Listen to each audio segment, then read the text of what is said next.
शुरुआती शब्द आ रहा है यहाँ, इससे मिलता जुलता तो अर्ली चाइल्डहुड यानी शुरुआती बचपन। तो हमें कॉन्सेप्ट क्लियर होगा, एक दूसरे भाव मिलना चाहिए। आगे केयर एंड एजुकेशन। केयर का मतलब है देखभाल, और एंड साइलेंट वर्ड है, और एजुकेशन शिक्षा। शिक्षा हम देंगे बच्चों की और उनकी देखभाल करेंगे। इंग्लिश में केयर करेंगे बच्चों की, कहते केयर करेंगे बच्चों की, और उनकी एजुकेशन पर ध्यान देंगे। इस तरह से पूरा हम जब सेंस बनाएंगे early childhood care and education, जब हिंदी में जब कहेंगे तो की शब्द एक बार की तरफ से भाव में आ जाएगा। कैसे आएगा? शुरुआती बचपन की देखभाल और शिक्षा। यही पूरा प्रोग्राम पर निर्धारित है, उस पर ही हमें सारे काम करने हैं। तो नई शिक्षा नीति से पहले एक आरटी की धारा शिक्षा का अधिकार अधिनियम कहता है वर्ष 3 से 6 वर्ष तक के बच्चे इसमें इंक्लूड है, उन पर हमें कार्य करना है, उनकी देखभाल करनी है और शिक्षा। दो चीजें ध्यान रखनी है, देखभाल करनी और शिक्षा। तीसरा में कोई मीनिंग दिया नहीं हमें, कोई काम केवल 2 काम दिए, देखभाल। अब सब लोग नोट कर लो, फिर मैं भी कह रही हूं डायरी में अच्छे से नोट कर लीजिए। नई शिक्षा नीति कहती है 3 वर्ष के बच्चों के साथ ग्रेड 1 और 2 के बच्चे भी इसमें इंक्लूड होंगे। तो इसका दायरा थोड़ा बढ़ जाएगा, यानी प्री प्राइमरी के जो बच्चे हैं 3 साल में पढ़ाते हैं, जैसे इंग्लिश मीडियम में पढ़ाते हैं एलकेजी यूकेजी अपर केजी, उसके बाद आता है कक्षा 1 कक्षा 2। तो पहले कक्षा पक्का चलता था आपको कक्षा 1 का 1, तो वो इसमें इंक्लूड ऐसे करके समाहित किया गया है, जिससे इन बच्चों की जो शुरुआती देखभाल है, शुरुआती कोई आ गया ना सब अपने शुरुआती जो देखभाल है बचपन की, वो हमें देखनी है, उनकी केयर करनी है, उस पर सारा। अब इसमें आता है इसका महत्व। महत्व क्या है? समाज में इसका महत्व तो होना चाहिए। कोई काम कर रही है सरकार, ये गवर्नमेंट जो कर रही है हमारे लिए योजनाएं, जिस पर हम सारे लोग कर्मचारी वर्क कर रहे हैं जी जान से समाज के अंदर, तो उस समाज को कोई लाभ है, उसका कोई महत्व है, क्योंकि फालतू में हम कर रहे हैं सारा काम कुछ। तो उसके महत्व जब हम इस तरह से जब सोचेंगे तो बहुत सारे महत्व निकल के आएंगे। जैसे इन बच्चों की हम शुरुआत नींव जब अच्छी करेंगे, मजबूत करेंगे, तो उस पर एक बिल्डिंग खड़ी होगी, उस पर देश का निर्माण होगा। इन बच्चे जब यहाँ से बच्चे पढ़ के अच्छे जाएंगे, प्राइमरी से प्राइमरी में जाएंगे, प्री प्राइमरी से प्राइमरी में जाएंगे, जूनियर में जाएंगे, आगे अच्छी पढ़ाई करेंगे, तो वो बच्चे देश का भविष्य बनाएंगे। यही नेचुरल चिड़िया होती है, यही हमारा आने सोने की चिड़िया होती है। तो यहीं से हमको आधार है वो हमें मजबूत करना है। आधार किन पे? हमारे कंधों में जिम्मेदारी है। इसको अगर हम खराब कर देंगे तो देश का बेड़ा गर्क हो जाएगा। तो बड़ी हम लोग अपनी जिम्मेदारी से इस चीज को समझ लें, नोट कर लें, पूरा फोकस इस पर है।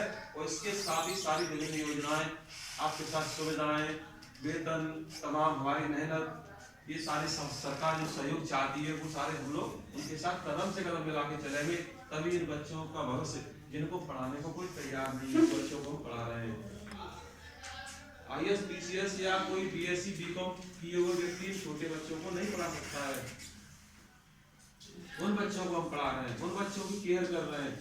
अगर कहा जाए हमसे या हमसे और हाई फाई और जो भी हो, वो 4 दिन आंगनबाड़ी वाले बच्चों को नहीं डील कर पाएंगे।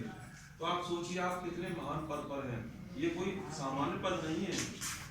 आप प्रथम माँ है, आप प्रथम गुरु है उन बच्चों की, जो एक राह दे रही है, उन्हें संस्कार दे रही है। भले ही देखने में सच्चा ना हो, पर देख देख के बच्चा सीखता है।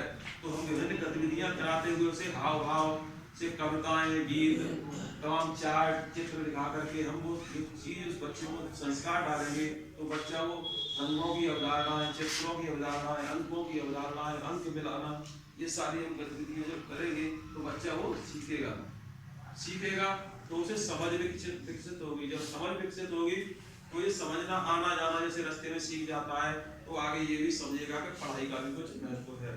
तो बच्चा इस तरह से शुरुआती जो शिक्षा के हैं अंक 1 से 10 या कॉलम है, ये चीजें जब बच्चा पकड़ लेगा प्री प्राइमरी में आपके यहाँ से, तो ग्रेड 1 2 में भी हम उसकी डिकोडिंग कराएंगे, और बच्चा आगे जब उसका स्तर आएगा तो बच्चा अच्छे से पढ़ पाएगा प्राइमरी में, और उसकी जड़ इतनी मजबूत हो जाएगी कि बच्चा को कभी डिफीट नहीं होगा जीवन में।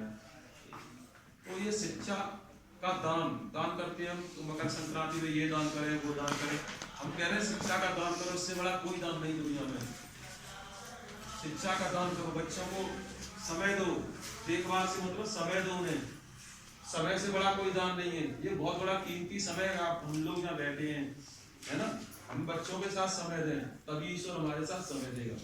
तो समय का दान, शिक्षा का दान, ये जीवन का बहुत महत्वपूर्ण पहलू से हम समझेंगे, अच्छे से उसे डील करेंगे और आने वाली पीढ़ी को हम मजबूत करेंगे, जिससे हमारे देश का निर्माण हो, बच्चे पढ़ लिख जाएं, समाज को, क्योंकि यही बच्चे आने वाले भविष्य में यही देश को संभालेंगे। हम लोग तो जा चुके होंगे, तो उन बच्चों को ऐसे संस्कार ले जाएं, ऐसी शिक्षा ले जाएं, गलत राहों से, गलत रास्ते पर न जा सके और एक अच्छे रास्ते को पकड़ सकें, देश के निर्माण कर सकें। तो ये उसके महत्व है।